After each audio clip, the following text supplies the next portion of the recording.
Good evening, this is the TTC Dungeons & Dragons News Roundup. I'm the_Twig, and I like analysing game rules.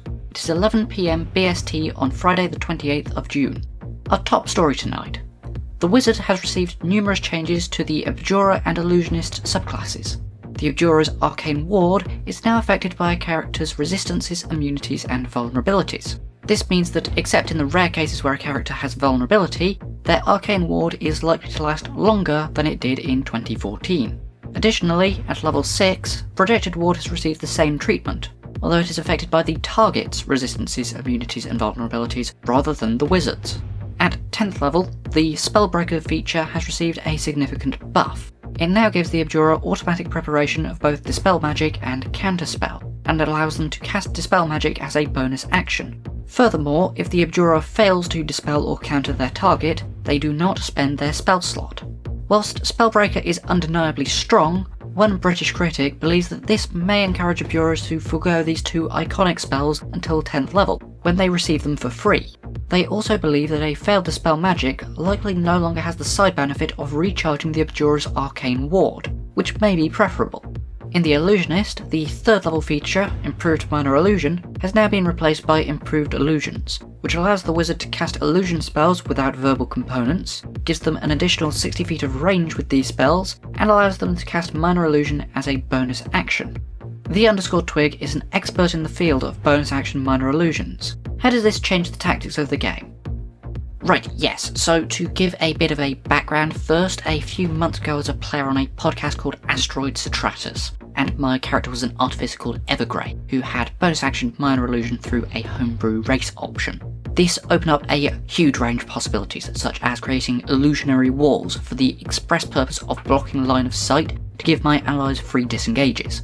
In a few circumstances, my allies could also interact with these walls to make them transparent to them, but opaque to the enemy, which gave them advantage on their attacks, or possibly even triggered opportunity attacks when the enemies moved away thinking that they were safe. Whilst I never actually got to put this particular example into action, I also had a dagger that I had prepared with the Artificer's magical tinkering to contain a recording saying, "Now I'm behind you." The plan with this was to yell, "Cloning dagger," throw it behind the enemy, and then use minor illusion where it landed to create an image of myself, at which point the recording would play and confuse the enemies, possibly redirecting some attacks towards this illusion rather than me and my party. I also came up with this way to use minor illusion and magical tinkering in the same turn to fake bombs, potentially triggering opportunity attacks when enemies try to run away from them, and there was a bunch of other really fun trickery. If none of those examples work for you personally, then it also just makes shooting from cover far easier, because now you can cast Firebolt and then create an illusionary box to just take shelter in, all in the same turn. It's a really cool and useful feature, and I absolutely love it. Other changes to the Illusionist include the new Phantasmal Creatures feature at 6th level, which gives a free preparation for Summon Beast and Summon Fae. These can be cast once per day each without a spell slot, changing the school to illusion and removing the verbal components. However, when this is done, the summons have half of their normal hit points. To support the Illusionist, there will also be a section in the rules glossary dedicated to illusions, which is hoped to clarify and to some degree standardise the effects of these spells.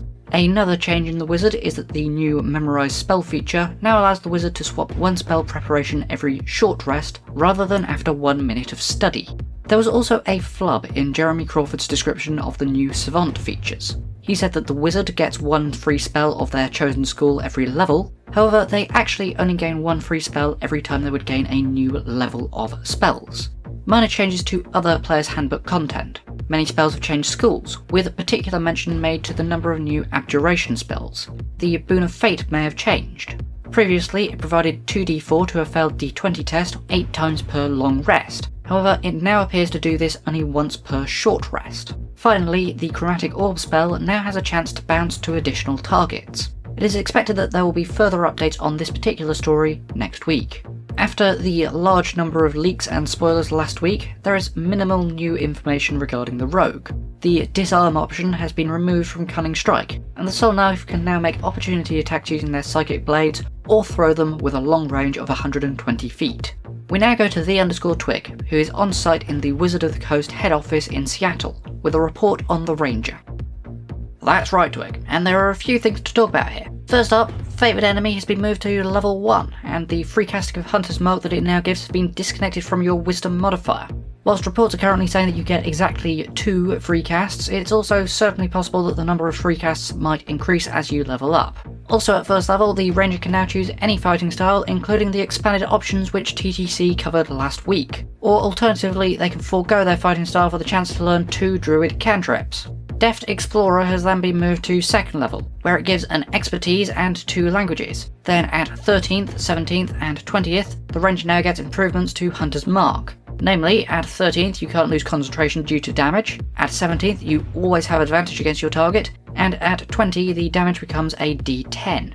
The Conjure Barrage and Conjure Volley class features are gone, although they likely still appear on the Ranger's spell list.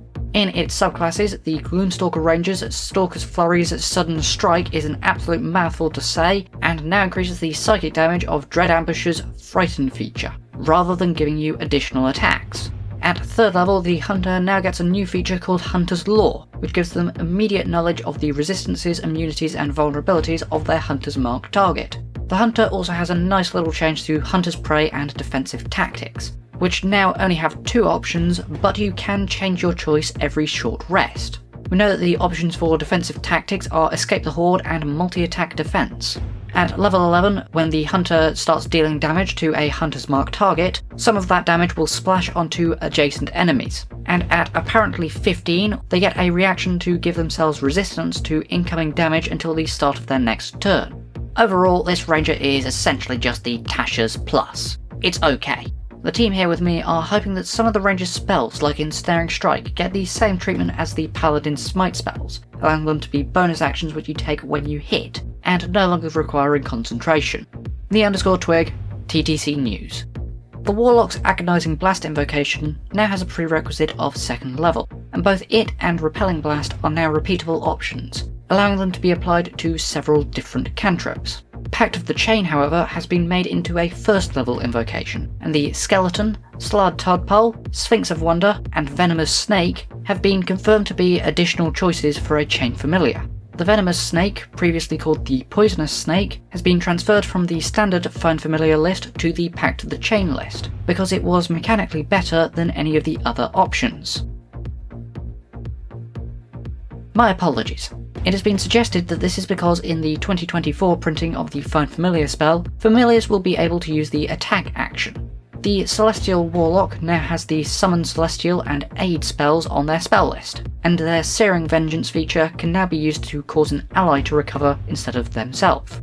The Summon Aberration spell on the Great Old One's spell list has an additional Mind Flare form that the summon can now take.